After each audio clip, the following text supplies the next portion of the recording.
मैंने आपको हर चीज का खुलासा कर दिया है। अभी हर कोई भी जो भी चीफ मिनिस्टर है या एमएलए हो, कोई भी हो, हमारे जो हिंदुस्तान का आइन है उस पर हाथ रख के शपथ लेता है। तो मैं समझता हूँ हमारे योगी आदित्यनाथ, उन्होंने भी हाथ रख के ही शपथ लिया है। तो उस संविधान के दायरे में चलने, ऐसे आपका जो भाषण है कि यहाँ किसका शासन है ये भूल गए थे करके, आप सबके मुख्यमंत्री हैं। आप सिर्फ हिंदू के मुख्यमंत्री नहीं है, वहां के मुसलमानों के भी मुख्यमंत्री हैं। आपको सबका ख्याल रखना चाहिए। मैं आपको मेरे तरफ से बात कहना चाहता हूं, अगर आई लव मोहम्मद सल्लल्लाहु अलैहि वसल्लम पे एफआईआर होती है तो मैं आई लव नरेंद्र मोदी बोलूंगा, मेरे ऊपर एफआईआर करो। मैं सबसे पहले हमारे कर्नाटका की पुलिस डिपार्टमेंट का शुक्रिया अदा करना चाहता हूं, क्योंकि कर्नाटक में कोई भी आई लव मोहम्मद सल्लल्लाहु अलैहि वसल्लम के ऊपर कोई भी चीज़ को बढ़ावा या प्रोवोक करने के लोगों के ऊपर जो नज़र रखे हैं, उनके उस नज़र रखने पर मैं पुलिस डिपार्टमेंट का बहुत शुक्रिया अदा करता हूं। आई लव मोहम्मद सल्लल्लाहु अलैहि वसल्लम कहना कोई जुर्म नहीं है, लेकिन इसको गलत तरीके से ले रहे हैं। पहले भी ऐसे ही हजरत टिप्पू सुल्तान शहीद रहमतुल्लाह अलैह की बहुत ही लोगों में इज्जत और उनकी चाहत बहुत थी। जब से हजरत टिप्पू सुल्तान शहीद रहमतुल्लाह अलैह का नाम सियासत में चर्चे में आया, वहां से लोग उनके नाम पे भी आजकल भड़काऊ भाषण, गुस्से वाले स्टेटमेंट्स, नफरत के स्टेटमेंट्स, ऐसे स्टेटमेंट देने का काम कर रहे हैं। तो मैं तमाम हिंदुस्तान के मुसलमानों से मेरी एक अपील है, मेरी एक आजीजाना गुजारिश है कि सरकार दो आलम सल्लल्लाहु अलैहि वसल्लम की मोहब्बत और उनका इश्क अपने दिल में रखो, उनके अखलो किरदार का मुजाहरा करो और उनके जो ज़िंदगी के जो भी हुसूल हैं, उन्होंने जैसा इंसानियत का पैगाम लेके दुनिया में हर वक्त सबको एक ही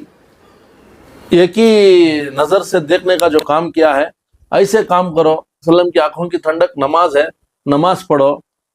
क्या ऐसे चीज़ों के ऊपर मत जाओ जिस चीज़ से नुकसान हो या आपको पुलिस की तरफ से कोई कार्रवाई हो, आपके घर वाले परेशान होना, कोर्ट कचहरी जाना, ऐसे काम मत करो। हमारा हिंदुस्तान का आइन भी अल्हम्दुलिल्लाह बहुत सारे चीज़ों को हमें फ्रीडम देता है, जैसे कि आर्टिकल 25 to 28 तक हमारा कॉन्स्टिट्यूशन ऑफ इंडिया कहता है कि India is a secular country, meaning it has no official religion and treat all religion equally. तो ये डेमोक्रेटिक कंट्री है, यहाँ पर कोई भी एक ऑफिशियल रिलीजन नहीं है।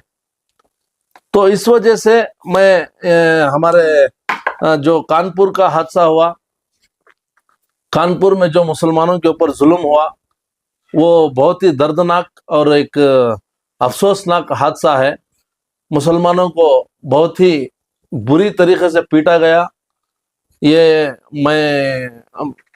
मैं आशिक रसूल हूँ, बस उनकी इश्क में, उनके मोहब्बत में मेरी हैसियत नहीं है कुछ बड़ा कर सकूं या जाके कानूनी लड़ी लड़ सकूं।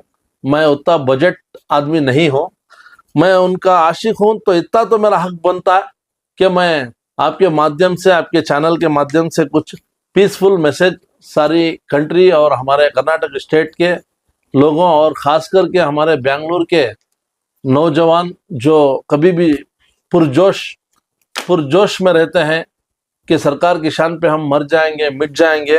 अल्हम्दुलिल्लाह ये बहुत अच्छी बात है। जज्बाती चीज़ कभी नुकसान भी दे देती है। हम हमारे सरकार का इश्क अपने दिल में रखेंगे, उनके अखलाक किरदार का मुजाहरा करते हुए हम उनके उम्मती का हक अदा करेंगे। मैं एक छोटी चीज़ दिखाना चाहता हूँ। अभी आई लव मोहम्मद का जो कानपुर में हादसा हुआ, उसमें बहुत सारे लोगों को मारा गया, एफआईआर किया गया, अरेस्ट करके हैं। तो इसी 2025 अगस्त 11 को एक हादसा होता है हमारे फतेहपुर यूपी उत्तर प्रदेश में, जहां पर एक दरगाह है 200 साल पुरानी, मैं आपको ये दरगाह का पिक्चर भी दिखाता हूँ। यहाँ पर देखते होंगे आप, ये ऑरेंज कलर के फ्लैग्स लेके लोग पहुंचे हैं दरगाह पर। पहुंच के दरगाह को नुकसान भी पहुंचाए हैं, डैमेज भी किए हैं। साथ में वहाँ का प्रशासन भी है, मतलब पुलिस डिपार्टमेंट भी साथ में है। आप चाहिए तो थोड़ा फोटो जूम कर रहे हो, ये फोटो में आपको पुलिस डिपार्टमेंट भी दिख रही है। इससे मैसेज क्या मिलता है बोले तो, अभी देखो ये जो हादसा हुआ ये द हिंदू में भी आया है। ऐसा नहीं कि मैं कोई फोटो गूगल से निकाल के आपको दिखा रहा हूं। ये द हिंदू, ये एक न्यूज प्रिंट मीडिया है। यहाँ पर उन्होंने मेंशन किया है, tension mounted in Fatehpur on Monday, August 11, 2025, after Hindu organizations, including Bajrang Dal, attempted offer prayer inside Old Tomb, Abu Nagar,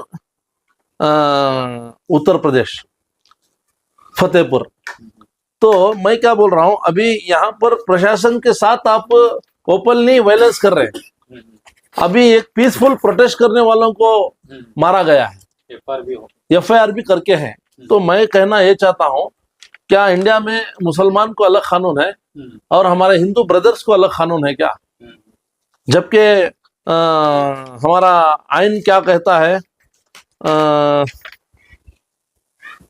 India is a secular country, मैंने आपको जैसे बताया। और यहाँ और एक आर्टिकल 25 में आपको पढ़ता हूँ, freedom to propagate the rights to spread religious thoughts and belief, provided it does not involve force, conversation or incitement। तो इसमें क्या है, इसके दो मसले निकलते हैं, दो इसकी मीनिंग्स निकलते हैं। अगर हमारे मजहब को हम लोग खुशी से या ओपनली डिक्लेयर कर रहे हैं कि मैं मुसलमान हूं, मैं हमारे मजहब को चाहता हूं बोले, तो वो बोलना भी राइट्स है, हमारा राइट है। अगर इसमें एक वर्ड चेंज करे तो ये प्रोवोक हो जाता है। क्या हो जाता है, अभी मैं मुसलमान हूं, किसी हिंदू ब्रदर को बोलता हूं कि तो आई लव मोहम्मद बोल, तो ये प्रोवोक हो जाता है। ये आर्टिकल दो सूरतें हैं। अगर हम अपने ही मजहब के बारे में ओपनली डिक्लेयर करते हैं कि आई लव मोहम्मद, मैं इस्लाम को मानता हूं, मैं मुसलमान हूं, ये भी हक देता है हमारा कॉन्स्टिट्यूशन। अगर मैं किसी को जुल्म करता हूं कि तुम, जैसे बहुत सारा हिंदुस्तान में पिछली बार ट्रेंड चला गया कि मुसलमानों को पकड़ के दाढ़ी खींच के जय श्री राम बोलो, ये आकर ये आर्टिकल का उल्लंघन है। तो मैं हिंदुस्तान के कॉन्स्टिट्यूशन के दायरे में आपको बात कर रहा हूँ। अल्हम्दुलिल्लाह, तो बहुत सारी चीजें हैं जहां पर मुसलमानों को तकलीफ दिया जा रहा है। अभी परसों महाराष्ट्र में भी हुआ, बरेली में भी हुआ, कर्नाटक के दावनगिरे में भी हुआ।